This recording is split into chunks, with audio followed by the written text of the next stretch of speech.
Alô pessoal, estamos aqui para falarmos sobre questões relativas à filosofia e à teologia. Mais especificamente, abordaremos a questão do Jesus histórico.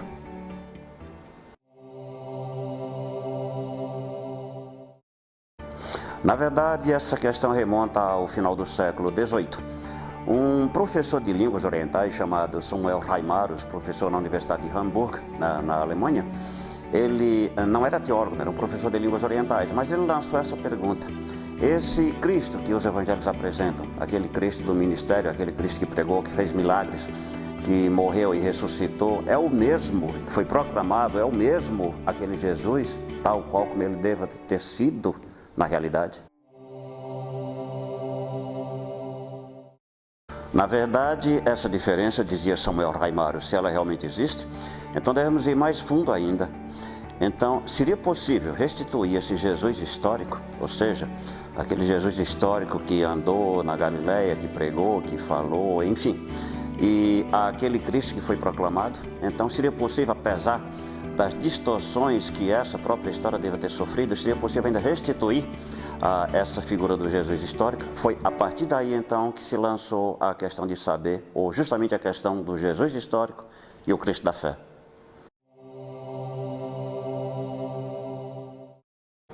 A partir dessa interrogação, então, Reimarus estava longe de imaginar as consequências que tudo isso teria.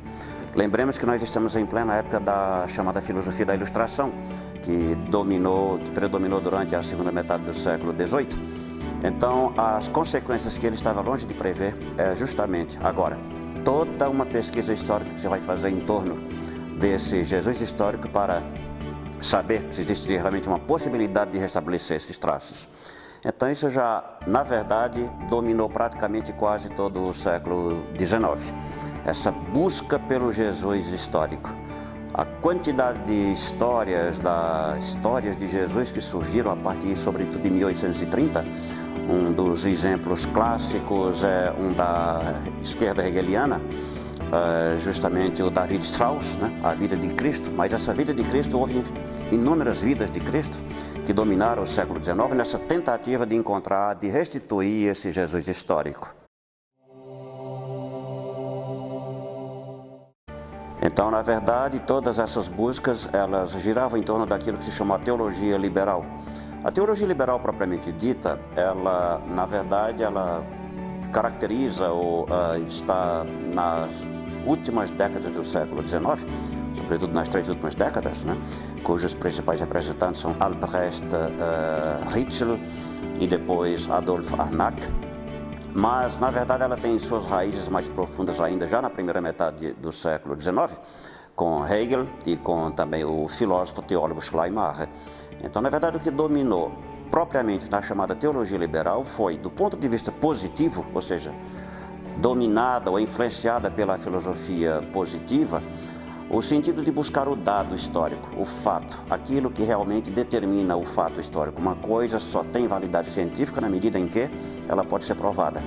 Isso já entra em contraste, ou já entra em conflito com a questão da fé, porque a fé, na verdade, segundo uma teologia que vai reagir a essa, transcende justamente o dado histórico. Então foi propriamente a teologia liberal aquela que mais, digamos assim, caracterizou essa busca, no final do século XIX sobretudo. Mas embora ela já tivesse as suas raízes mais profundas na primeira metade do século XIX, mas que foi dominada nessa atmosfera, digamos assim, historicista, positivista, dessa busca pelo Jesus histórico, cujos principais representantes são, como já falei, Friedrich Strauss, Renan e depois os outros, Ernest Renan, o francês, e depois os teólogos propriamente ditos da chamada teologia liberal, como Adolf Harnack, por exemplo, e Albrecht Ritschl e os outros que vieram depois.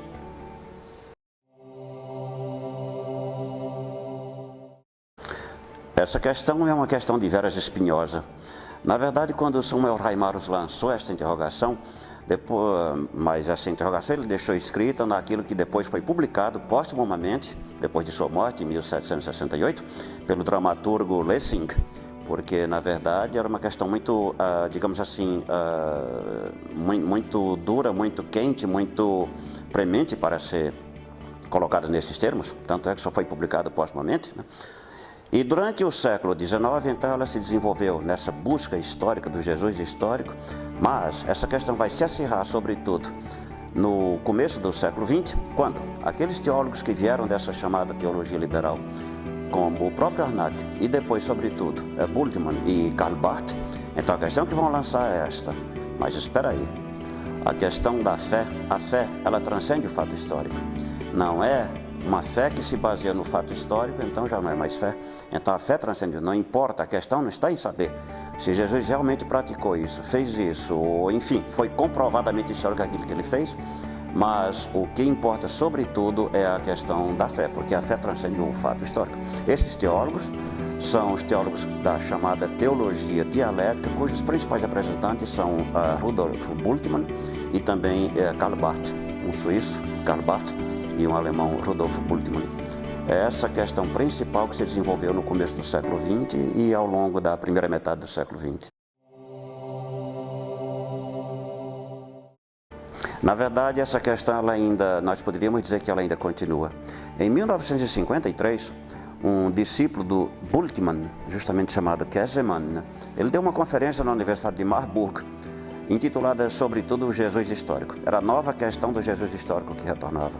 Porque se o seu mestre, Bultmann, havia dado tanta ênfase agora à questão da fé, ou seja, do encontro, o encontro existencial do crente diante, digamos assim, deste Jesus, mas o Jesus da fé, agora essa questão retorna de novo. Só que colocada em outros termos.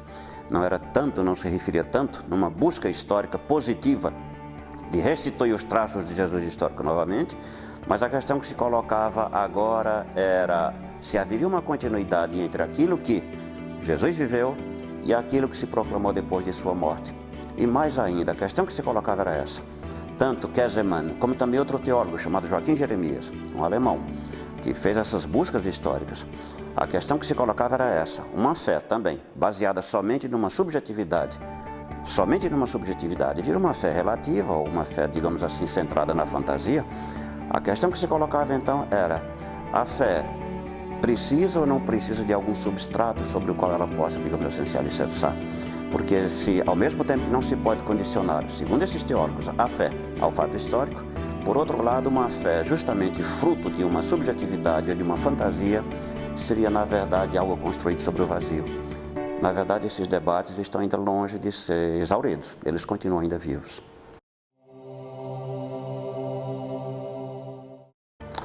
Com relação a essa questão, existe uma ampla bibliografia, desde aquela bibliografia do ponto de vista mais didático, mais simples, como, por exemplo, um autor americano, Thomas Rausch, publicou sobre o Jesus Cristo.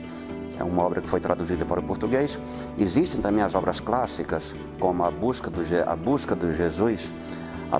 Jesus, que é a obra do teólogo Albert Schweitzer, alemão. Existe também esse artigo sob a forma de conferência que foi dada por Ernest Käsemann, que é justamente a busca do Jesus histórico. E também o Jesus histórico de Joaquim Jeremias, a própria também teologia do Novo Testamento de Joaquim Jeremias, onde ele aborda também de maneira direta ou indireta essas questões relativas. Mas a bibliografia é muito ampla, de forma que, na verdade, existem essas obras didáticas e também nos próprios dicionários de teologia, dicionários especializados, né, onde existe justamente o verbete o Jesus histórico, ou a busca do Jesus histórico. O leitor pode muito bem, digamos assim, se iniciar e tomar como ponto de partida essas questões que são realmente dignas de serem aprofundadas.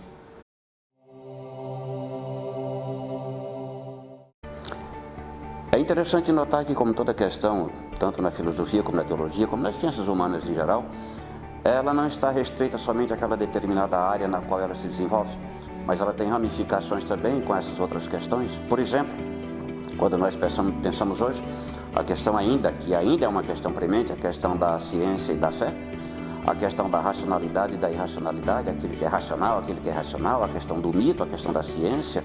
Então são questões que, na verdade, retornam e que colocam justamente esse questionamento básico do homem, tanto na teologia como na filosofia, na psicologia, na sociologia e nas demais ciências, a questão de saber que, na verdade, o ser humano não é simplesmente um ser, digamos assim, de uma faceta só, ou um ser isolado, na verdade, ele está, digamos assim, nesse entrelaçamento de forças e de valores e de perspectivas, dessa riqueza, dessa multiplicidade de perspectivas e de interpretações que, na verdade, apontam para algo muito mais profundo do que uma simples, digamos assim, questão que se pensa que ela é uma questão puramente didática, mas que, na verdade, toca o ser humano em todas as suas manifestações, tanto éticas como antropológicas e psicológicas.